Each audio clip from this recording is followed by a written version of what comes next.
Olá amigos, sejam bem-vindos ao programa Vivendo Plenamente, uma parceria da TVSC com o Centro de Valorização da Vida, o CVV. Meu nome é Carlos Correia e também sou um voluntário desta instituição que presta apoio emocional gratuito desde 1962. O nosso tema de hoje é a saúde emocional na sala de aula. A consolidação da educação como direito de todos aumentou o acesso às escolas e modificou a sala de aula, ampliando a heterogeneidade e desafiando os modelos pedagógicos existentes anteriormente. Os professores enfrentam o desafio de lidar com as diferenças em salas de aula e precisam adequar a sua prática docente, levando em conta o fator emocional presente. E para conversar conosco e compreender melhor esse assunto, convidamos a professora Miriam Brito Guimarães. Ela é professora do Colégio Dante Alighieri, em São Paulo, e mestre em Psicologia e Educação pela Faculdade de Educação da Universidade de São Paulo. Professora Miriam, desde já agradeço por aceitar o convite. Professora, qual é o tamanho do desafio que o professor tem para enfrentar a heterogeneidade em sala de aula? Bem, Carlos, primeiro eu agradeço a todos, eu agradeço o convite. E realmente o desafio do professor é muito grande, porque como você mesmo colocou, essa questão da ampliação da escola, recebendo todos os alunos dentro de sala, com uma variedade enorme de necessidades, de diferenças de religião, diferenças sociais, todas essas questões dentro de sala de aula, junto com um ambiente que hoje, né, se tem um alto nível de participação, os alunos querem falar, as interações de sala de aula são múltiplas. Então, a aula mudou de um espaço onde a fala era só do professor para um espaço de diálogo, ainda bem. Mas isso trouxe uma demanda dessas relações dentro da escola. E a escola, ela é, antes de tudo, um grupo onde você tem um adulto e um conjunto de alunos que convivem ali 4 horas. Então é uma demanda gigante em que o professor precisa ser muito hábil em conduzir e organizar esse espaço dos alunos. E como é que os professores estão lidando com isso? Olha, na pesquisa que eu fiz, né, no meu estudo, o que a gente percebe é uma demanda muito grande que os professores têm justamente nessa questão da gestão da sala de aula. Como é que eu posso construir um espaço de sala de aula que seja favorável para a aprendizagem, não só na questão acadêmica, porque nessa questão o professor foi preparado, mas na questão emocional, na questão de lidar com os conflitos, né, com as colocações dos alunos, isso é muito mais complicado. E na sua pesquisa você percebeu uma variedade de sentimentos presentes no professor. Como foi isso? Sem dúvida. O que nós pesquisamos foi a forma como o professor se sentia frente a esses desafios com os recursos que ele tinha, né, que ele tinha aprendido, exatamente. A gente observou a presença de muitos sentimentos de impacto negativo neles, né? Muitos professores se dizem frustrados, por exemplo, de tentar entrar em sala de aula com um plano sobre o que iria ser ensinado, o que ele iria trabalhar com seus alunos, o que ele gostaria que os seus alunos aprendessem, mas muito desse tempo é consumido na gestão, muitas vezes, de conflitos, que ele não se sente tão capaz. Então, o nível de frustração do professor é muito alto. Esse foi um sentimento preponderante. Presente. Justamente porque há uma expectativa. Então, existe frustração no nosso ponto de vista porque há uma intenção, há uma expectativa. O que mostra que o professor está comprometido. Ele quer fazer um bom trabalho, mas ele está precisando, né, de recursos para isso. O professor também se sente impotente?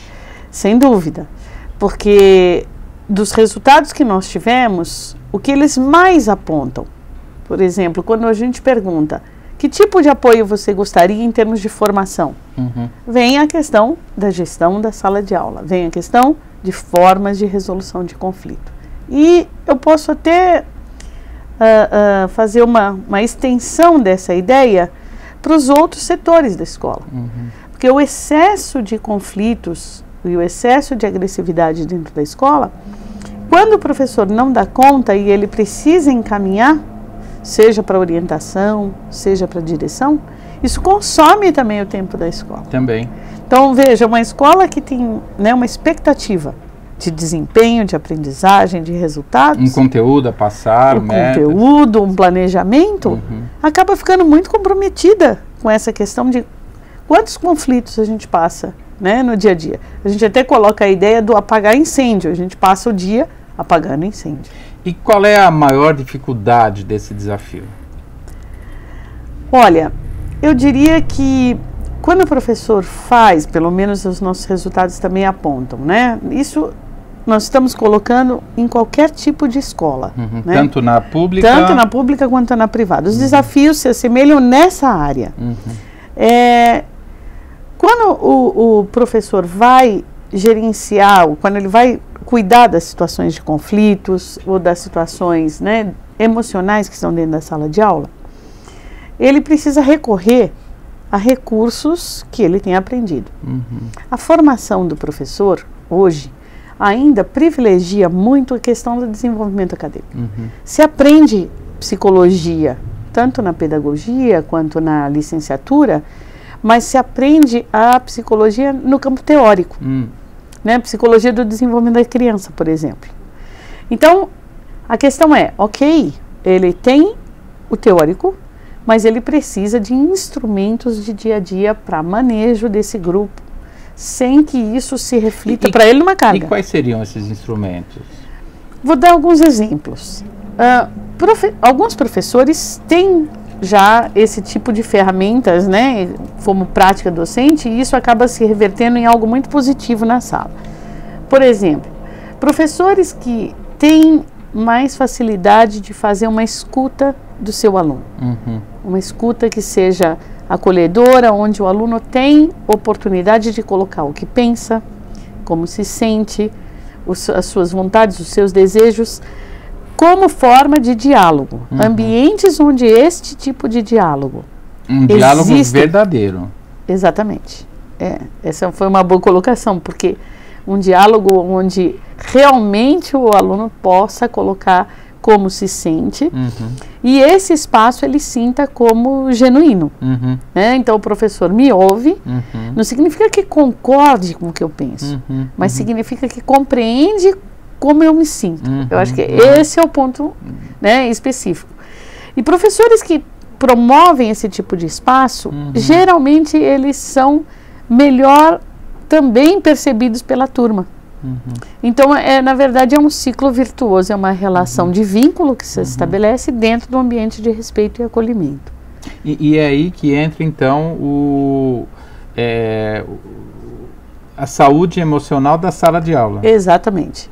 Eu acho que quando a gente está falando de saúde emocional, a gente tem que pensar mesmo na ideia de que um ambiente onde as relações estão conturbadas, onde não há, né, espaço de diálogo, onde não há respeito, nós estamos falando de um ambiente doente emocionalmente. E é interessante porque esse aspecto normalmente não é tão evidenciado. Não é aferido? Eu acho que as escolas, né, ou a educação, ela tinha uma tarefa tão grande em relação ao acadêmico que isso não estava em evidência. Entendi. Mas a questão é que hoje se sabe que não dá para esperar cuidar de um aspecto para depois vir cuidar do outro. As coisas tem que ser junto. São concomitantes, exatamente. E existem pesquisas que mostram a importância do clima emocional na sala de aula? Sem dúvida. Uma das grandes pesquisas foi feita pela Unesco e coordenada pela Unesco com a equipe, né, do professor Juan Casasus. Este professor fez uma pesquisa na América Latina, em vários países, e também replicou a pesquisa na Europa, e ele procurou levantar quais eram os aspectos que mais influenciavam na aprendizagem dos alunos. Então ele pontuou número de alunos em sala, quantidade de bibliotecas na escola, nível social das famílias, a própria composição familiar foi estudada, vários recursos de estrutura da própria comunidade escolar e o ambiente emocional de sala de aula. E o resultado aponta que o ambiente emocional de uma sala de aula é o fator mais forte, que mais influencia o resultado acadêmico em comparação a todos os outros. E ele acaba influenciando no resultado acadêmico? Sem dúvida. Todos nós lembramos na nossa vida de um professor querido. Se eu falar qual foi aquele professor... E reparem que muitas vezes a nossa propensão ao assunto que o professor abordava, ela também é maior, porque é a questão do vínculo que é transferido para o conteúdo, para uma aprendizagem. A gente se abre para ouvir aquele, né, em quem a gente confia. O vínculo de confiança é essencial. O aluno gosta de assistir aquela aula. Exatamente. É a que você não falta, é a que você não joga bolinha no professor, é a que você procura até se empenhar para poder entender melhor. E existem elementos que podem ajudar a melhorar o clima emocional da sala de aula? Sim. Quando as crianças ou os jovens entendem as regras do jogo. Então, se nós estamos dentro de um ambiente onde se compõe, né, olha, como a nossa sala vai funcionar, qual é o momento de cada um. Se você sabe que você tem um momento de fala, a sua vontade de interromper é menor, porque você sabe que você vai ter o seu momento. Não tem essa ansiedade. Exatamente. Agora, se isso para mim não está claro, eu fico com a tendência de querer me colocar. E aí acaba fechando os ouvidos para o aprendizado. Exatamente. Se eu não tiver vez, né, a minha tendência é tirar a sua voz. Né? E isso funciona também dentro de casa? Ah, sem dúvida. Né? Eu acho que essa questão dos acordos e dos combinados e da escuta são elementos que na verdade, na escola, em casa, em qualquer ambiente, acaba favorecendo uma relação mais positiva. Legal. Nós vamos agora para um pequeno intervalo, já já a gente vai estar de volta e você pode entrar em contato conosco durante o programa através do WhatsApp, que é o 11 94564 7884 ou pelo Facebook também da TV São Caetano. E deixa a sua pergunta, a gente vai aguardar você, tá bom? Até já.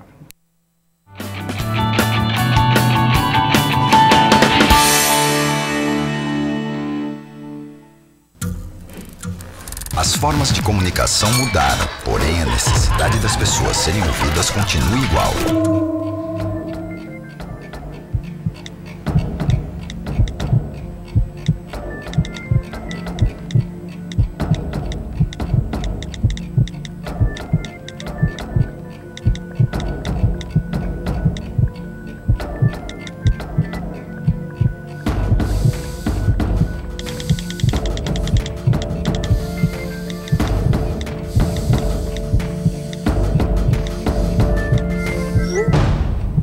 Compartilhe com o CVV aquilo que você não divide com ninguém.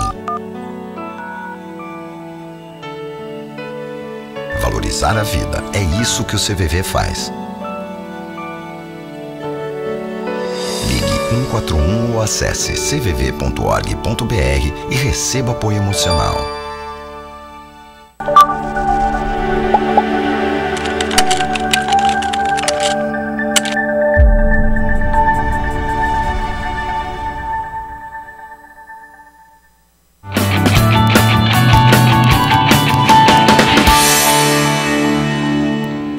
Estamos de volta com o programa Vivendo Plenamente, uma parceria da TVSC com o Centro de Valorização da Vida, o CVV. E a cada semana abordando temas relacionados às nossas emoções com a presença de convidados especiais. No programa de hoje estamos conversando sobre a saúde emocional na sala de aula com a professora Miriam Brito Guimarães do Colégio Dante Alighieri, de São Paulo, e mestre em Psicologia e Educação. E, professora, às vezes a gente ouve, né, que tirar nota é o que sai no boletim, que é importante, que é aferido nos vestibulares. Como é que fica esse conflito, então? Interessante a sua pergunta, porque é uma questão mesmo em que muitas escolas, né, estão preocupadas, sem dúvida, né, querem fazer um excelente trabalho, e também as famílias têm essa preocupação. A questão, Carlos, é que se você perguntar para uma família o que ela deseja para os filhos dela, né, a primeira resposta não vem que tire notas altas, a primeira resposta é que eles sejam felizes. As famílias querem que seus filhos vão para suas escolas e gostem de estar na escola. E a escola também quer isso. Então, o que as escolas hoje, né, estão olhando é que as notas são importantes, o resultado é importante e tudo que puder contribuir para isso é significativo dentro da escola. Então, várias escolas já estão, né, seguindo nesse caminho de olhar essa educação que na escola a gente pode chamar de socioemocional como um dos componentes de aprendizagem importantíssimo na vida escolar de um aluno, de uma criança. Mas isso se dá na capacitação dos professores para transmitirem as suas matérias, ou é alguma matéria em especial que aborda o tema? Excelente ponto de vista, porque eu acho que a gente precisa aqui separar as duas coisas, né? Existe a preparação dos professores para a gestão desse ambiente da sala de aula, que é importante, independente do conteúdo, da disciplina que eu trabalhe, mas existe uma outra vertente que é você também ensinar hábitos de saúde emocional para as crianças, para os alunos. Quer dizer, a escola ensina a criança a escovar os dentes. A família ensina, a escola também ensina. Leva a escola para a escola. Exatamente. A escola também ensina hábitos de higiene, a escola ensina hábitos de boa nutrição. Então, há um cuidado, a escola tem aulas de educação física para cuidar dessa saúde física.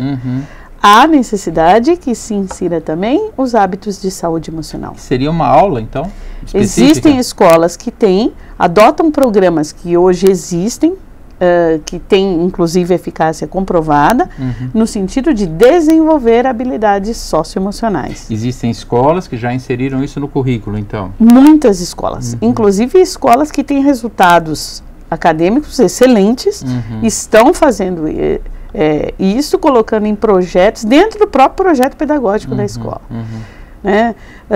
A preocupação com a saúde emocional dos alunos é hoje, né, um ponto que tem recebido muito enfoque de toda a comunidade educativa.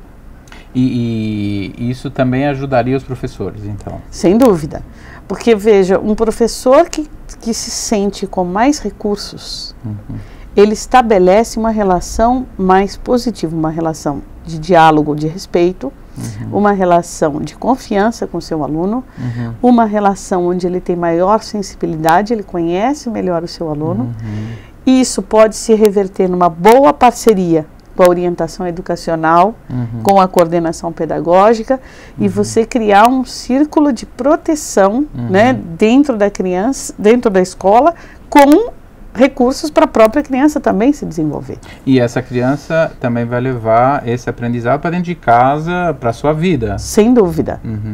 Na verdade, a gente está falando agora da formação de um indivíduo, uma formação integral. Uma formação que oferece recursos acadêmicos. Eu vou, né, prestar um exame em que eu vou precisar de um conteúdo acadêmico, que a escola já oferece, né, e um outro conteúdo, que é o conteúdo socioemocional, e que vai ser desafiador nessa articulação com o meu acadêmico. Eu vou prestar exames, eu vou prestar concursos, eu vou prestar entrevistas, onde eu vou precisar articular tudo que eu conheço de informação, junto a um equilíbrio emocional que hoje eu também preciso demonstrar. Para trabalhar em equipe, trabalhar em grupo. Trabalhar em grupo, o autocontrole, a capacidade de lidar com desafios, né, a questão da persistência frente a uma situação muito difícil, a questão da autonomia frente a uma tarefa que hoje a gente tem, né, a questão dos contextos, que eles são sempre novos, eu preciso ter iniciativa e eu preciso ter autonomia. Né? Então, Hoje a nossa sociedade espera um indivíduo formado, né, de maneira integral. Mais preparado para a vida, não só para a profissão, é isso? A própria profissão hoje requer um preparo diferenciado. Em que profissão hoje nós trabalhamos sozinhos? Né? Nós temos que trabalhar colaborativamente, e isso requer diálogo, porque nós não pensamos sempre igual, né?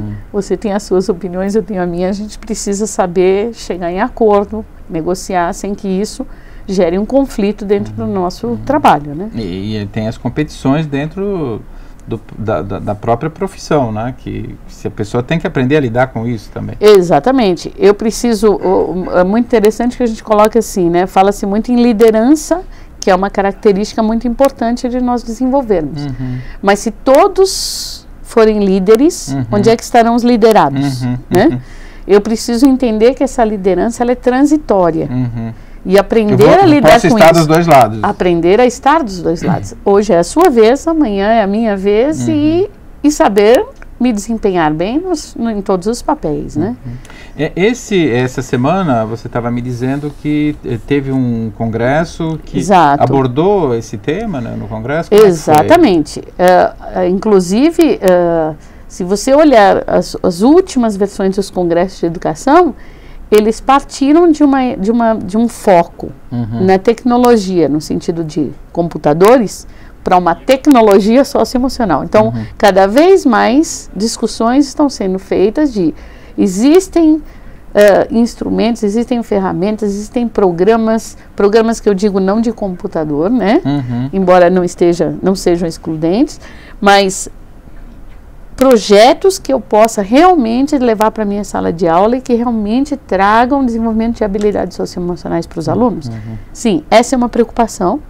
E, inclusive, nessa semana passada que nós estivemos num congresso sobre educação aqui em São Paulo, a discussão de um dos blocos que eu estive era a agressividade na sala de aula, a questão do bullying dentro da escola, né, e como prevenir, como tratar ou cuidar dessas questões, né, dentro do ambiente de aprendizagem. E chegaram a alguma conclusão? Como é que foi essa... Veja, todos os estudos e as discussões estão apontando para o mesmo lugar, né? O lugar precisamos trabalhar dentro da escola com o eixo socioemocional. Isso é um... Isso está presente exatamente, é um uníssono agora. É o sinal de alerta exatamente. Geral. Os países de alto desempenho, eles acadêmico, eles adotam programas de saúde emocional Sim, porque justamente eles perceberam que não adianta você ter um indivíduo onde você tem um conjunto de conhecimentos, muitas vezes, né, privilegiado em relação à facilidade de aprender, e por outro lado são pessoas que não conseguem se relacionar e por isso não tem a capacidade funcional desse indivíduo, acaba ficando muito comprometida. Não adianta eu saber demais se eu não sou capaz de me relacionar com você e trocar com você. E nós dois conseguimos trabalhar para um bem maior. Então, vários países né, que têm um desempenho acadêmico elevadíssimo, países no Oriente, por exemplo, todos estão adotando projetos e programas que são eficazes, como o próprio Amigos do Zip, que é um dos programas, é um programa internacional que já atingiu 1 milhão de crianças no mundo. Quando você estava conversando, eu me lembrei bastante do Amigos do Zip, que é um programa que o CVV introduziu no Brasil. Né? Sim. E a gente vai, futuramente, eu quero ver se eu consigo convidar alguém do Amigos do Zip para a gente conversar sobre isso, né? Eu sei que você também colabora nessa área e assim, o que é que a gente pode fazer para ajudar a preparar o professor para desenvolver esses programas? O que se pode fazer? Hoje, Carlos, felizmente já existem, né, programas que são eficazes, mas é claro que não é uma questão de se pegar um livro, ler e sair fazendo. né? Existem propostas muito consolidadas, que tem uma sequência de trabalho, que tem atividades pré-planejadas, atividades em que o professor pode entender os conceitos primeiro, né, e depois sim executar com as crianças, com seus alunos em diferentes idades, dentro desses princípios de construção de saúde emocional. E os professores estão abertos a receber esse ensinamento? É uma ótima questão. Sim, eles estão ansiosos por isso. Ansiosos? Eles estão ansiosos por isso. Porque, no fundo, quem administra o conflito que acontece dentro de sala? A bomba estoura na mão deles. Exatamente. Então, a gente pensa que muitas vezes a gente estar em casa com as crianças, com um filho, 2 filhos, muitas vezes já traz uma demanda para os pais. Cada vez que eles veem os seus filhos brigarem, imagina dentro de sala com um professor com 30 e poucos, sem esses recursos, né, e muitas vezes com tantas diferenças culturais, diferenças, né, religiosas, que precisam ser todas consideradas e respeitadas. A quantidade de alunos influi? Olha, as pesquisas indicam que existe um número, claro, né, ideal que você pode trabalhar em sala de aula e que favorece as relações e etc. Mas o impacto mesmo está nas ferramentas que o professor usa, não está tanto no número de alunos. As pesquisas, exatamente. É claro que se eu estou falando com salas, né, gigantes, isso já é complicado. Tá chegando ao fim, teria algum recado para passar para quem está nos vendo, assistindo? Eu acho que o recado que eu teria é, se você é professor e quer conhecer um pouco mais sobre esses programas, pesquise, né? Se quiser conhecer um pouco do Amigos do Zip, pode consultar o site, o www.az.org.br. Ele contém um conjunto de informações que, na verdade, é um dos programas que representa, né, a possibilidade do ensino das habilidades sociais e emocionais. Se você é pai, também consulte, verifique na escola do seu filho se existem projetos de desenvolvimento socioemocional que vão dar para o seu filho essas ferramentas, né? E se você está numa escola com o seu professor, vale a pena também colocar para ele que você gostaria de conhecer um pouco mais, de que ele pensasse ou trouxesse para sua aula um momento em que vocês pudessem falar um pouco sobre a própria questão de sala e o que vocês gostariam, né, de trabalhar juntos. Ok. O nosso programa de hoje chegou ao fim, mas você é nosso convidado para estar conosco nos próximos. Estaremos sempre abordando um tema relevante para o nosso autoconhecimento e mande-nos a sua sugestão pelo WhatsApp, que é o 11 945647884, e caso você queira conhecer melhor o CVV, ou se quiser conversar conosco para procurar ajuda ou para ser voluntário, é só acessar a nossa página na internet, que é o cvv.org.br.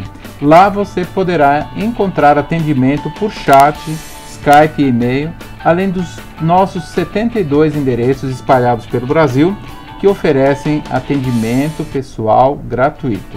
Você poderá também entrar em contato pelo telefone 141 para apoio emocional gratuito. Lembrando que o serviço é gratuito, mas a ligação tem o custo de uma chamada local. Convidamos você também a curtir a nossa página no Facebook, que é o CVV 141, e o nosso blog. Um abraço a todos e até o nosso próximo encontro aqui no programa Vivendo Plenamente pela TVSC.